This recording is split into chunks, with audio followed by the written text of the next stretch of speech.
General Hospital spoilers for Tuesday, August 19th, state that Maxie Jones will be brought to the hospital, while Jason Morgan wonders how Britt Westbourne survived.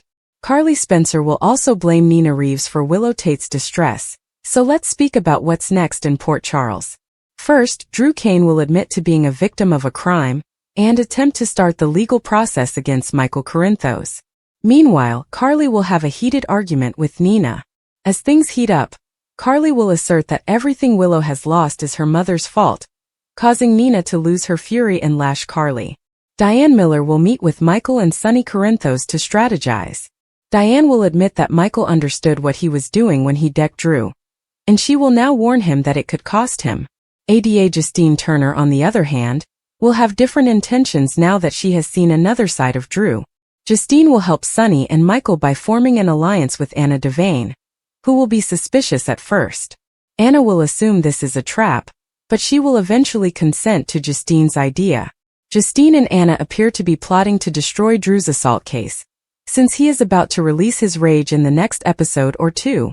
Jocelyn Jax will regain her strength at the Five Poppies Resort after Vaughn provides her with the comfort she requires. Jocelyn will refocus on the task and tell Vaughn that Britt is their finest leader. While Jocelyn and Vaughn plan their next move, Jason will have some key questions for Britt, beginning with how she survived Heather Weber's attack. It will be fascinating to see how much of the truth Britt is prepared to provide.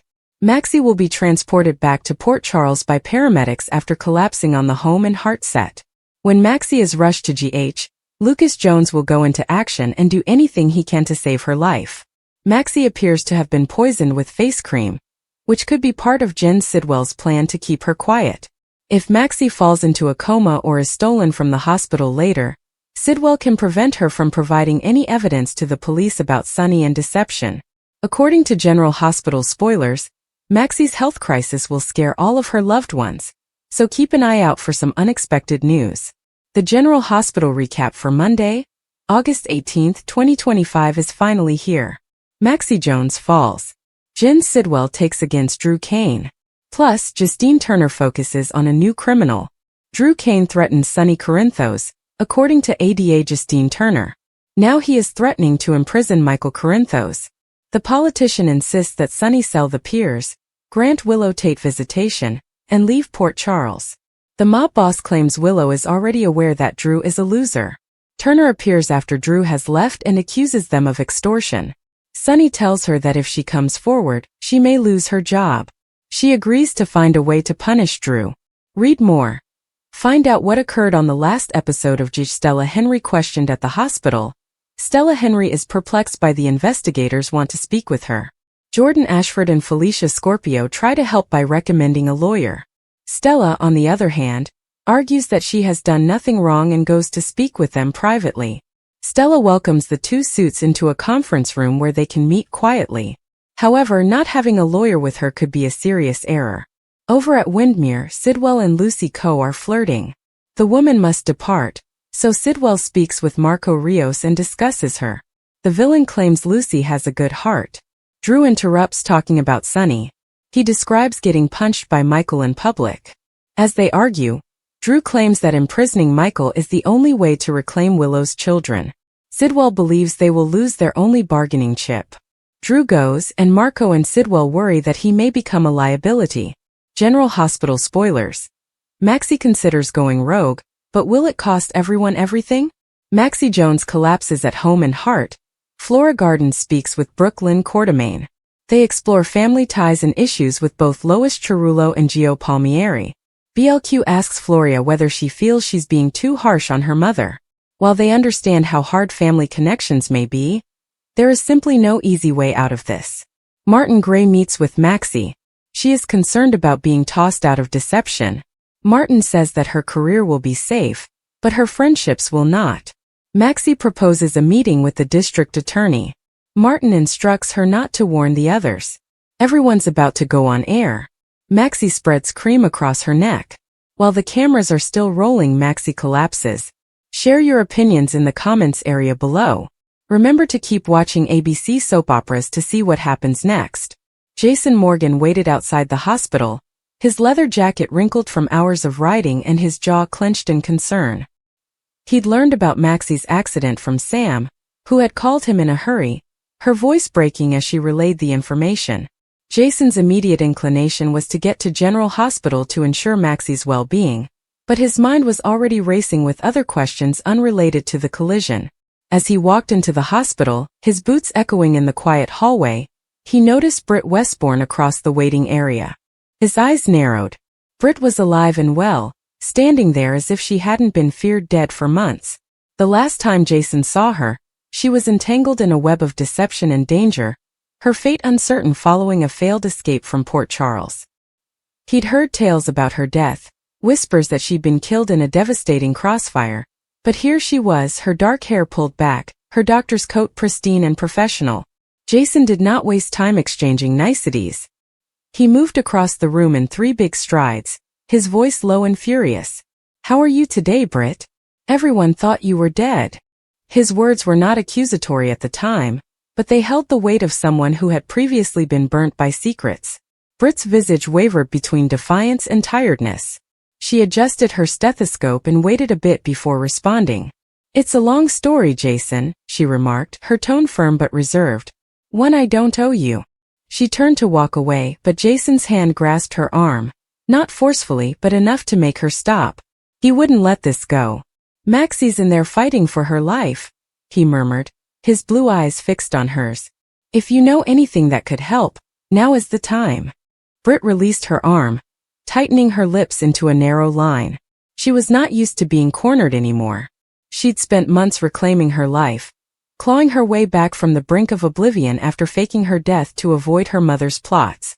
Liesl Albrecht's intentions had nearly ruined her, so Britt chose to let the world believe she was gone in order to protect herself and people she cared about. But standing in front of Jason, she felt Port Charles's old pull, the way it drew everyone back into its insanity. "I'm here to help Maxie," she finally said. "That's all you need to know." Jason remained motionless, his silence louder than the inquiry. He'd get answers eventually. He always does. Across town, Carly Corinthos paced the living room of her huge estate, one hand clutching her phone and the other raking her blonde hair. Maxie was taken aback by the news of her mishap. Maxie was family, not by blood, but by the relationships formed over years of shared struggles and successes. Carly's head was filled with worry, but beneath it, a familiar rage boiled. Nina Reeves. Carly's lips twisted at the memory of her. She had been blaming Nina for everything recently, and today was no exception. Nina's presence in Port Charles has been a constant source of frustration for Carly, with every move seeming to cause difficulties. Carly didn't have proof, yet, but her instinct told her Nina was somehow involved. Perhaps it was because Nina had been lurking around Maxie lately, playing the concerned friend while secretly meddling in everyone's affairs. Perhaps it was just Carly's instinct to blame every calamity on the woman who had stolen months of her life by keeping Sunny's survival hidden. Regardless, Carly was positive Nina's fingerprints were all over this catastrophe. Carly's pacing ceased when Sunny entered, his dark eyes analyzing her strained posture. "What is going on?" he asked, his voice calm but concerned. Carly did not hold back. "Maxie is in the hospital, Sunny. Car accident." Sunny furrowed his brow and slipped his hands into his pockets as he absorbed her comments. He'd heard Carly's rants against Nina before, and her allegations were frequently motivated by passion rather than facts. He also understood that Carly's instincts were rarely wrong. "Are you sure about this?" he inquired, his tone cautious. Carly turned to face him, her eyes burning. "Nina has been sniffing around Maxie, pretending as if she's her best friend, but we both know she has a plan. She always does." Sunny did not answer immediately. He'd been attempting to maintain the peace, to manage the fragmented relationships in his life without taking sides, but Carly's conviction was difficult to ignore. He nodded slowly. "I'll look into it," he replied, his voice low. That was all Carly needed. She trusted Sunny to uncover the truth, even if it meant confronting Nina. Spinelli was distraught when he returned to the hospital, his fingers tapping nervously on his phone to distract himself from the waiting. He had already hacked into the hospital's system, not to make any changes, but to check on Maxie's status. The nurses hadn't told him anything, and the uncertainty was eating him up. He looked up as Britt approached, her expression unreadable. "Is there any news?" he asked, his voice cracking. Britt shook her head, her professional tone faltering briefly. "She's stable for the time being, but things could change. The doctors are doing everything they can." Spinelli nodded, his throat tight. He and Maxie had been through a lot. Schemes, kidnappings, heartbreak. But this was different. This felt final. He couldn't lose her. Not now. Not when they'd just begun to mend their bond after years of conflict. Britt hesitated before placing a hand on his shoulder. "She is strong, Spinelli. You know that." It was a minor consolation, but Spinelli clutched it like a lifeline. Jason, meantime, had proceeded to the hospital's coffee machine, his thoughts still focused on Britt. Her sudden reappearance didn't set well with him. He didn't believe her ambiguous replies, and he wasn't willing to let her go without explaining herself. But Maxie was the priority right now. He would deal with Britt later. As he gulped the harsh coffee, Sam came in, her dark hair untidy and her eyes wide with concern. "Jason, how is she?" she asked out of breath. Jason filled her in, his voice firm despite the knot in his chest. "She's undergoing surgery. Spinelli is a disaster, but he's holding it together." "Britt is also here," Sam said, his eyes widening at the mention of Britt. "Britt? As in Britt isn't dead?" Jason nodded and tightened his jaw. "Yeah. She's not saying anything, but I'll find out what's going on." Sam didn't pursue him. She was familiar with Jason's tactics and trusted him to find out what was going on. For the time being, they were both silently rooting for Maxie to succeed. Carly's rage had not subsided by the time she arrived at the hospital. She stormed through the entrance, her heels clicking on the floor and her gaze searching for someone to update her. She noticed Spinelli first, his hunched posture unmistakable. "Spinelli!" she yelled, running over. "What happened? How is Maxie doing?" Spinelli fumbled through an explanation, his words tumbling over each other as he described the accident. Carly listened, her heart sinking at each detail, but her thoughts kept returning to Nina. "Was Nina there?" she asked abruptly, cutting Spinelli off. He blinked, perplexed. "Nina? No, she was not among us." "Why?" Carly did not respond, her lips pressed into a tight line. She did not need validation to know she was correct. Nina was always the source of problems, and Carly was eager to prove it. She excused herself and took out her phone to call Jocelyn. Her daughter would know if Nina had been near Maxie recently. Joss had a talent for picking up on gossip. As the hours passed, the hospital waiting area became a pressure cooker of emotions. Spinelli sat with his head in his hands, Sam paced, and Jason stood like a sentinel, his gaze shifting between the ER doors and Britt, who was now speaking with a nurse. Carly, unable to stay still, had approached a doctor for an update, her voice shrill and demanding answers. The doctor was patient, explaining that Maxie's injuries were significant but not fatal, and they remained cautiously optimistic. Carly nodded, her relief balanced by a burning need to confront Nina. She had no idea how or why, but she was positive Nina's influence had contributed to this moment. Perhaps it was a thoughtless remark, a deceptive nudge, or something more sinister. Carly didn't care. She simply wanted someone to blame, and Nina was the ideal target. Britt, for her part, was fighting to stay focused on her task. Being back in Port Charles felt like walking through a minefield. Every old face triggered memories she'd wanted to forget. Her mother's treachery, her tangled relationship with Jason, and her own faults. She'd returned to help, to make amends in her own way, but Jason's questioning had shaken her. She knew he would keep probing, and the truth about her survival was a flimsy house of cards.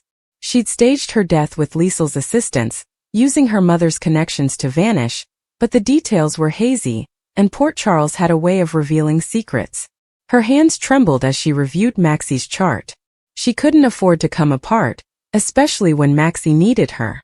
However, the weight of Jason's glare, Carly's charges circulating in hospital gossip, and her own shame made it difficult to breathe. True to his word, Sonny began asking questions. He had asked for a few favors, going out to his contacts to check whether Nina had been anywhere near Maxie's orbit prior to the disaster. He didn't want to trust Carly's notion since, while Nina had problems, causing a vehicle accident seemed out of character for her. Still, he couldn't dismiss the possibility. Nina had a history of risky behavior, and if she had done anything to harm Maxie, even indirectly, Sonny needed to know. He sat in his office, the dark light casting shadows on his face while he waited for replies. The phone rang, and the person on the other end confirmed that Nina had been spotted with Maxie earlier that week, with their conversation intense. It was not proof, but it was enough to make Sonny's stomach turn. He hung up with his mind made up. He'd speak to Nina himself. The hospital clock clicked on, each second extending into eternity for those who waited. Maxie was now out of surgery and had been transferred to the intensive care unit, where her status was stable but critical. Spinelli had eventually stopped pacing and sat near Sam, who provided calm reassurances. Jason stood near the window, his mind a jumble of concern for Maxie and suspicion about Britt. Carly, however, was already plotting her next move. She'd approach Nina, demand answers, and ensure that everyone knew who was responsible. It didn't matter if she was right or wrong. Carly needed a target and Nina fit the bill. As the night progressed, the hospital remained a hotbed of tension, secrets, and unsaid accusations, with Maxie's destiny hanging in the balance and the truth yet to be revealed. Maxie's breakdown occurred at a crowded gala, the kind for which Port Charles was famed. The room was filled with shimmering gowns and clinking drinks, with the town's elite mingling beneath chandeliers. Maxie, gorgeous in a crimson gown to match her magazine's name, was working the audience, promoting her concept to investors. Her voice remained firm, but her hands quivered slightly as she grasped her champagne flute. Those closest to her, Spinelli, her steadfast friend, and Lulu, her sharp-witted cousin, recognized the paleness behind her cosmetics. They exchanged glances but said nothing, expecting she would persevere as she always did. Her sentences became garbled in mid-sentence. Her knees buckled, and the glass dropped out of her grasp, shattering on the marble floor. As Maxie dropped to the ground, the room fell silent, with gasps echoing throughout. Spinelli was at her side in an instant, his tech genius brain powerless against the panic that gripped his heart. Lulu pushed past the crowd, yelling commands for someone to summon an ambulance. The pandemonium of the situation drowned out the string quartet, and paramedics were quickly transporting Maxie to General Hospital. Whispers followed, overwork, tiredness, or something more nefarious. Her collapse was more than simply physical. It was a sign of the constant pressure she had been under, a reminder to everyone in Port Charles that even the strongest could fail. At the hospital, doctors did tests with unreadable expressions. Spinelli hovered, wringing his hands as Lulu paced, her mind racing with remorse over not interfering sooner. Maxie, unconscious but stable, became the epicenter of a storm that swept across town, revealing secrets and rearranging friendships. Across town, another drama was playing out, fueled by betrayal and ambition. Drew Kane, the golden boy with a murky past, had been negotiating a delicate power dynamic. His charm and economic ability had garnered him allies, but also adversaries, the most dangerous of which was Sidwell. Drew had partnered with Jagger Sidwell, a man whose polished facade belied a ruthless bent, in a risky effort to acquire control of a valuable shipping route. Drew believed he had Sidwell's trust, but trust in Port Charles was rarer than gold. Drew had not expected Sidwell to play such a long game. The turning point occurred in a darkly lit warehouse near the docks, when agreements were struck and broken in the darkness. Drew arrived expecting to finalize their agreement, but Sidwell's mood was frigid, his eyes flashing with predatory intent. The men flanking him were not your typical business buddies. They were muscle recruited to convey a message. Sidwell's voice was calm yet piercing as he expressed his frustrations. Drew had been too apparent and irresponsible, garnering the attention of federal officials investigating their enterprise. Sidwell was not going to allow Drew's blunders ruin his enterprise. "You're a liability now," Sidwell remarked, his voice cutting through the muggy air. Before Drew could respond, the muscle tightened, and the meeting became violent. Drew fought back, his Navy SEAL skills kicking in, but the odds were stacked against him. By the time he stumbled out, beaten and bloodied, Sidwell's betrayal was complete. Drew's reputation was ruined as a result of the failed transaction. Worse, Sidwell had given damaging documents to the press, claiming Drew was the mastermind behind their dirty dealings. The headline struck Port Charles like a tidal wave, and Drew found himself isolated, his allies backing away as the controversy spread. Even those who knew him well, such as Sam McCall, were compelled to wonder how far he had fallen. Sidwell, meanwhile, slid back into the shadows, his hands clean and his authority intact, for the time being. As Maxie's and Drew's collapses shook the village, another individual quietly set his eyes on a new victim. Turner, a guy of few words but calculating accuracy, had been taking his time. He was a newbie to Port Charles, a wild card whose intentions eluded even those who thought they knew him. His history was hazy. Rumors swirled about a military past or possibly intelligence work, but one thing was certain. Turner did not act without purpose. And now his attention had turned to Anna Devane, the town's most intimidating police commissioner. Anna had been untouchable for years, her combination of grit and grace making her a pillar in Port Charles. But Turner saw her as a challenge, a conundrum to solve. He'd been observing her, analyzing her habits, allies, and weaknesses. Anna's recent efforts to clean up the docks had damaged several underground enterprises, including those connected to Sidwell's network. Turner, who had his own motivations for seeking control of the docks, saw Anna as a deterrent to his goals. But he didn't intend to face her directly, yet. Instead, he began to set traps, subtle measures to undermine her authority. Turner's initial step was to capitalize on the chaos surrounding Maxie and Drew. He provided anonymous tips to the press, linking Anna's department to the aftermath of Drew's scandal. Articles questioned her competency, claiming she had disregarded corruption right beneath her nose. At the same time, Turner developed allies within the police force, casting doubt on Anna's leadership. He was cautious, leaving no footprints, but his influence was expanding. Anna, ever sensitive, felt something was off. Late at night, she sat in her station office, poring over files and attempting to make connections. Her badge seemed heavier these days, and the town's trust in her was crumbling at the edges. Maxie awoke at General Hospital, her eyes flying open to discover Spinelli and Lulu by her side. The physicians had ruled out any life-threatening conditions, such as weariness, dehydration, or a body pushed beyond its capabilities. However, the episode was a wake-up call. Maxie, who is typically defiant, was silent, and her normal fire had muted. She listened as Lulu begged her to calm down and let others help. Spinelli's voice cracked as he vowed to handle Crimson's tech improvements himself, giving her time to heal. For once, Maxie did not argue. The vulnerability in her eyes screamed volumes. She had scared herself just as much as she had scared them. Drew, meantime, nursed his wounds in a safe house and planned his next move. Sidwell's betrayal had cost him more than just a contract. It had robbed him of the trust he had worked so hard to restore. Sam paid a visit, her expression divided between rage and compassion. She pressed him for the truth, but Drew's responses were reserved. He couldn't afford to draw her into his mess, especially when Sidwell was still out there observing. Drew understood he needed to clear his name, but first he needed to survive. Turner's proposals, however, were gaining traction. A late-night encounter with a shady stranger at the docks confirmed his next plan. A staged incident to further tarnish Anna. As he slipped into the night, his thoughts were already on the aftermath, calculating how each piece would fall. Turner was playing a long game on a chessboard called Port Charles, where each move took him closer to checkmate. The community continued on, ignorant of how deeply these strands had been weaved. The broken glass from the gala had been cleaned away, but the echoes of Maxie's collapse remained. Drew's name was whispered in the corners as a cautionary tale. Anna stood at her office window, looking out over Port Charles, sensing the approaching storm. No one was safe in a world where loyalty was fleeting and secrets were valuable.